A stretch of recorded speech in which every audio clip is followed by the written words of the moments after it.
Terima kasih saudara, masih setia menyaksikan Sahur Time bersama saya Kang Amin dan masih ditemani Kiai Haji Misbahul Munir dan Gus Ais Abdurrahman. Nah, sebelum melanjutkan perbincangan kita, saya kembali mengingatkan saudara di rumah yang ingin ikut berdonasi untuk tetap berdonasi di Dakwah Peduli COVID-19 yang nantinya donasi itu akan disalurkan kepada para guru ngaji, santri majelis taklim dan pesantren yang terdampak COVID-19. Bisa melalui rekening BCA 29120900915 atau bisa melalui situs kitabisa.com dengan memindai QR Code yang terdapat di layar televisi Anda. Nah, saudara-saudara sekalian, sebelum saya bacakan lagi pertanyaan dari para pemirsa, terlebih dulu saya memiliki pertanyaan terhadap Gus Ais. Seperti tadi kita bahas di segmen 1 dan di segmen 2 adalah jangan putus asa dari rahmat Allah Subhanahu wa taala. Nah, Pak Kiai Misbah ini Kiai akhirat ini. Penjelasannya akhirat terus gitu.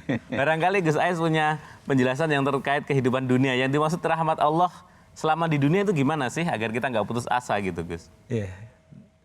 Jadi rahmat Allah itu sangat luas sekali di dunia dan di akhirat.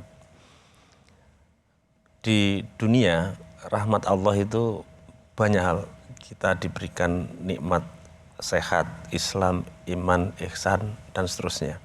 Termasuk kemudian kita diberikan, ya alhamdulillah, kekuatan fisik untuk beribadah. Ini juga bagian dari rahmat Allah. Jadi ketika kemudian kita bersyukur, alhamdulillahirabbil alamin, apapun itu kondisi dan situasinya, itu juga bagian dari rahmat Allah.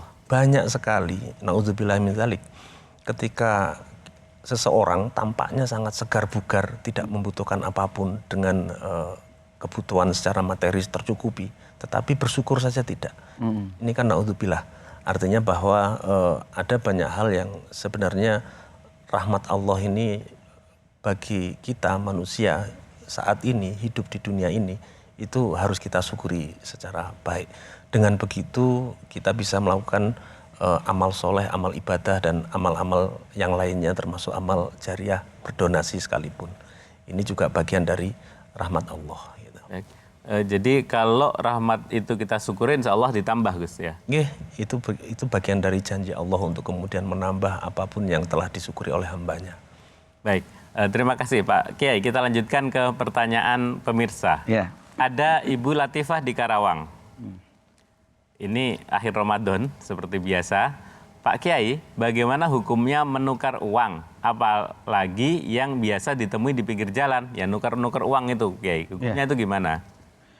Biasanya kan nuker uang itu Kang Amin, saya punya uang 100, kemudian ditukar ke Kang Amin, itu nilainya bertambah.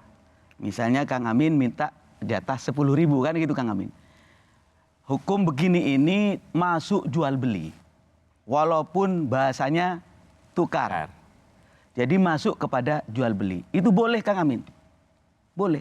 Kalau di bank biasanya Gus Ais itu tetap tidak ada penambahan dan pengurangan. Misalnya nuker 100.000 ya tetap 100.000. Tapi kalau di jalanan itu berbeda. Yakni mereka itu kita nuker 100 biasanya ada tambahan 10.000. Lah ini namanya akad jual beli juga. Cuma walaupun yang diungkapkan adalah kalimat tukar uang masuk kepada jual beli. Kalau ditanyakan boleh apa boleh? Boleh. Karena apa? Karena dia itu mengangkut uang dari bank ke sana dan memudahkan orang lain. Disitulah nilainya. Kemudian uang kita ini kan biasanya uang jelek ditukar dengan uang yang baik. Karena untuk dibagi-bagikan kepada anak-anak kita. Misalnya kalau duit baru kan seneng Kang Amin. Baik. Itu Kang Amin. Oke, lanjutnya ada Bapak Yanto di Bantul. Amalan apa yang paling disukai Allah Subhanahu wa taala di bulan Ramadan, terlebih di akhir Ramadan? Silakan, Kiai. Kang Amin, izin Gus Ais. Kalau sudah akhir Ramadan ini, ayo perbanyak sedekah. Benar nggak? Kalau di kampung itu Gus Ais itu biasa ada selamatan. Di atas tanggal 21, 22, 23. Itu rame orang selamatan. Istilahnya selamatan. Tapi kalau bahasa kita, bahasa Arabnya ya sedekahan. Nggih, sedekahan. Perbanyak sedekah. Kemudian kalau sudah malam-malam bulan Ramadan, perbanyak doa. Jangan bengong. Allahumma innaka afuwun karim tuhibbul afwa fa'fu anna. Perbanyak Kang Amin. Allahumma innaka afuwun karim tuhibbul afwa fa'fu anna. Ini bahasa Arab ya, intinya mohon maaf kepada Allah atas segala dosa-dosa kita. Itu Kang Amin. Baik, ini masih tentang Ramadan, tapi urusannya dengan duit-duit terusin. Barangkali karena ada Gus Ais ini urusan uang terus. Banyak uangnya Gus Ais soalnya. Bapak Weni di Bandung bertanya, apakah benar kalau hutang puasa di tahun yang sebelumnya dan belum lunas dibayar di tahun ini, apakah boleh puasa di Ramadan berikutnya? Bukan dilarang Kang Amin. Puasanya tetap harus puasa. Misalnya begini, pertanyaan tadi, saya tidak puasa kemarin bulan Ramadan. Sampai Ramadan ini belum nyaur. Belum nyaur. Lah, orang begini ini secepatnya seharusnya bayar puasanya. Kalau belum sempat bayar, itu dianjurkan bayar fidyah. Jadi dia itu ganti puasa dan bayar fidyah. Gara-gara apa? Gara-gara dia menunda-nunda sampai bulan Ramadan sekarang ini. Itu Kang Amin. Dan dia berdosa karena menunda-nunda. Seharusnya sudah langsung puasa. Kan gitu Gus Ais ya. Langsung puasa. Ini kok ditunda-tunda. Menunda-nundanya ini dia itu berdosa. Karena itu ada fidyah. Ya dilakukan setelah Ramadan akan datang secepatnya gitu Kang Amin. Ini masih ada hutang lagi. Bapak Yurun di Jambi. Di hari ke-25 puasa, lupa ndak pernah niat puasa. Apakah puasa yang sudah-sudah itu sah, Kiai? Kalau saya husnudzon ini, berbaik sangka. Ternyata Bapak ini kalau mengatakan lupa, biasanya malamnya itu dia terawih. Ini kalau kampung-kampung begitu kan. Malamnya itu diniatkan, nawaitu soma godin an adai, kan begitu? Dibaca bareng-bareng dengan jemaah atau dengan keluarga. Saya tetap mengatakan husnudzon, dia masih ada niat. Atau dia itu melaksanakan niat di awal. Ini para kiai itu mengajarkan, kalau mau niatnya itu dirapel di awal. Di awal Ramadan, saya niat puasa Ramadan 1 bulan penuh. Jadi kira-kira kalau terjadi kejadian lupa, itu akan tercover dengan doa niat yang awal itu Kang Amin. Baik. Ya. Gus Ais, kira-kira ini kan sudah akhir-akhir Ramadan dan masih ada bencana-bencana juga. Kira-kira orang-orang karena susah ke masjid, apakah ketika di rumah itu tidak mengurangi pahala Ramadan gitu, Gus? Nggih. Kang Amin, di bulan Ramadan seperti saat ini, apapun yang kita lakukan, asalkan baik dan diniatkan ibadah, itu insya Allah akan diberi ganjaran atau pahala oleh Allah Subhanahu wa Ta'ala. Dan ini sangat luas sekali, apapun bentuknya, yang kecil maupun yang besar. Jika kita di rumah saja, tapi kemudian di rumah kita bersih-bersih, kita bantu memperbaiki beberapa hal yang rusak, terus kemudian juga membantu istri kalau itu suami, sebaliknya juga begitu, anak-anak diajarkan dan anak-anak bisa tertib, itu juga bagian dari ibadah. Artinya bahwa ibadah bentuknya bisa apapun asalkan tidak membuat kerusakan. Dan ini salah satu yang artinya tidak membuat kerusakan itu adalah kemaslahatan, mewujudkan kemaslahatan. Ini juga bagian dari ibadah, amal soleh juga.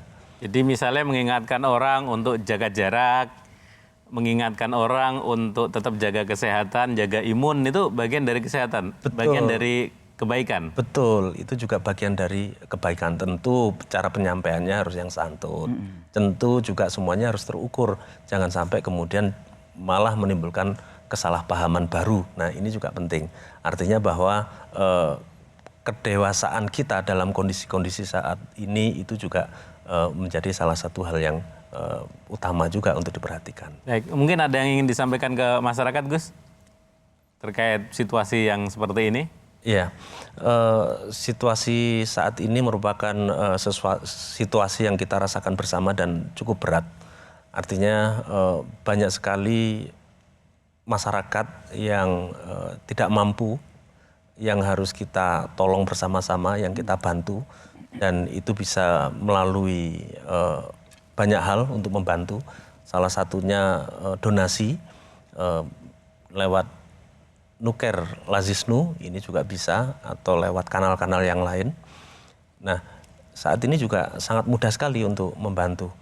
Termasuk kemudian kita menyediakan makan kepada tetangga sekitar, dimulai dari kanan kiri yang tidak mampu. Ini juga bagian dari amal ibadah juga di situasi kondisi yang kurang menguntungkan bagi mereka yang lemah. Dan ini sangat berlipat-lipat pahalanya tentu, Gus, di akhir Ramadan begini. Tentu ini adalah bagian dari amal soleh, dan amal soleh ini kita tidak bisa mengukur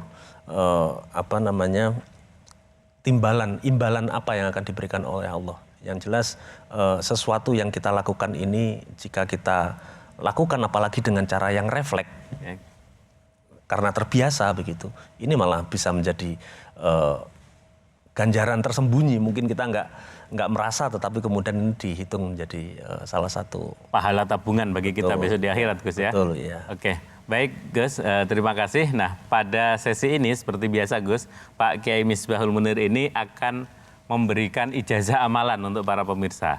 Dan pada pagi ini amalannya adalah doa agar tidak terlihat jin ketika kita di kamar mandi. Nah, katanya kan biasanya kalau mau mandi di kamar mandi itu dilepas-lepas, takutnya diintip jin gitu Pak Kiai. Silakan Kiai. Terima kasih Kang Amin. Begini Gus, kalau kita ini mandi kan biasanya nggak pakai baju ya Kang Amin ya. Sedangkan jin ini kan ngintip seenaknya kita, seenaknya dia. Maka ini diajarkan oleh para ulama ini. Biar jin itu nggak mengintip aurat kita. Ya, dibacain apa itu? Dibacain bacaan doa yang pendek nih Kang Amin. Nanti mohon dibaca dan para pemirsa juga diikuti ya. Pendek nih Kiai. Pendek. Bisa, jadi ya? sebelum masuk kamar mandi itu baca doa ini. Ya, ini baca Bismillahilladzi la ilaha illa hu. Sampai di situ. Bismillahilladzi la ilaha illa hu. Bismillahilladzi la ilaha illa hu. Ya. Pemirsa sudah hafal? Izin. Gus Ais ini sebenarnya gudangnya ilmu, tapi saya izin selalu mengatakan, izin dulu ini Gusnya Gus ini harus saya menyampaikan rasa hormat, tapi harus yakin ini. Kalau orang nggak yakin repot Gus. Malam ya takit, lam yantafi gitu. Kalau nggak yakin ya nggak ada gunanya. Nah, saya mendapatkan dari para habaib, Misbah, kalau kamu mau mandi, sebelum masuk kamar mandi, baca doa Bismillahilladzi la ilaha illa hu. Itu Kang Amin. Baik, terima kasih kepada Gus Ais, Kiai Aizuddin Abdurrahman yang sudah hadir di Sahur Time dan memberikan banyak informasi untuk kita semua. Untuk saudara yang di rumah yang sudah mengirimkan pertanyaan, terima kasih dan mohon maaf kami tidak bisa membacakan semua pertanyaannya karena keterbatasan waktu. Saya mengingatkan sekali lagi bagi saudara-saudara yang ingin berdonasi di dakwah peduli COVID-19 untuk para guru ngaji, santri majelis taklim dan pesantren yang terdampak COVID-19 bisa melalui rekening BCA 29120900915 atau bisa melalui situs kitabisa.com dengan memindai QR Code yang terdapat di layar televisi Anda.